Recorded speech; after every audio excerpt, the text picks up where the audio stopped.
जैसी करनी वैसी भरनी। एक गांव का एक जमींदार बहुत वर्षों से बीमार था। इलाज करवाते उसने कोई डॉक्टर, कोई वैद्य और कोई टोने टोटकी करने वाला नहीं छोड़ा, लेकिन कहीं से भी थोड़ा सा भी आराम नहीं आया। एक बार एक महात्मा जी गांव में आए और उनके दर्शन के लिए वो जमींदार भी वहां गया।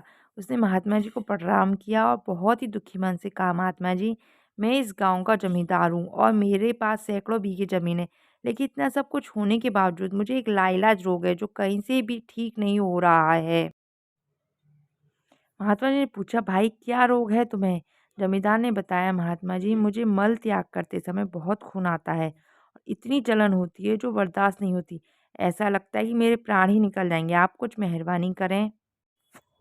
महात्मा जी ने अपनी आंखें बंद कर ली, शांत बैठ गए और थोड़ी देर बाद बोले, बुरा तो नहीं मानोगे, एक बात पूछूं? जमींदार बोला, नहीं महात्मा जी, पूछिए। महात्मा जी ने कहा, तुमने कभी किसी का दिल इतना ज़्यादा तो नहीं दुखाया कि उसने तुम्हें जी भर के बद्दुआएं दी हो, जिसका दंड आज तुम भोग रहे हो? तुम्हारे दुख देने से वो इतना दुखी हुआ हो जिसके कारण तुम इतनी पीड़ा झेल रहे हो? जमींदार ने कहा, नहीं महात्मा जी, जहाँ तक मुझे याद है मैंने तो कभी किसी का दिल नहीं दुखाया। महात्मा जी ने फिर पूछा, याद करो और सोचो, कभी किसी का हक तो नहीं छीना, किसी की पीठ में छुरा तो नहीं मारा, किसी रोजी रोटी तो नहीं छीनी, किसी का हिस्सा जबरदस्ती तो तुमने खुद तो नहीं संभाला हुआ है?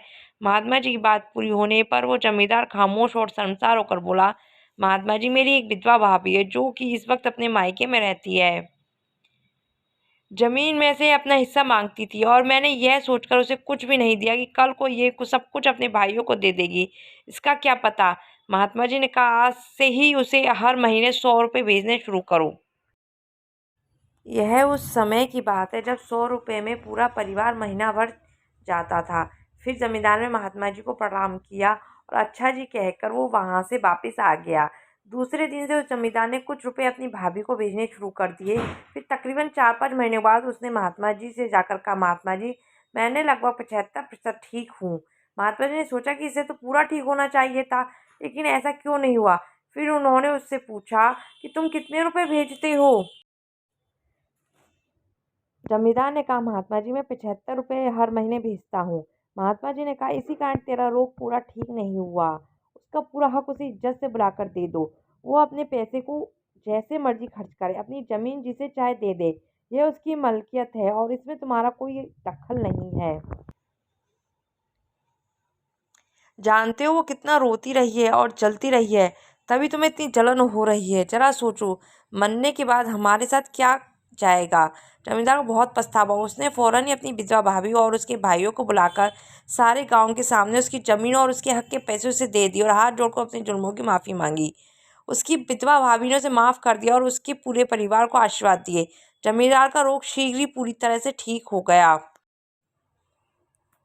तात्पर्य, अगर हमको भी कोई असाध्य रोग है तो ज़रूर सोचना, कहीं मैंने किसी का हक तो नहीं छीना है, किसी की पीठ में छुरा तो नहीं घोंपा है, किसी का इतना दिल तो नहीं दुखाया है कि वो बेचारा इतना बेबस था कि हमारे सामने कुछ कहने की हिम्मत भी ना कर सका।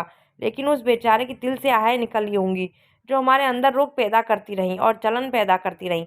याद रखो, परमात्मा की लाठी बिल्कुल बेआवाज़ है। राधे राधे। यदि कहानी अच्छी लगे तो प्लीज़ लाइक शेयर सब्सक्राइब कीजिए।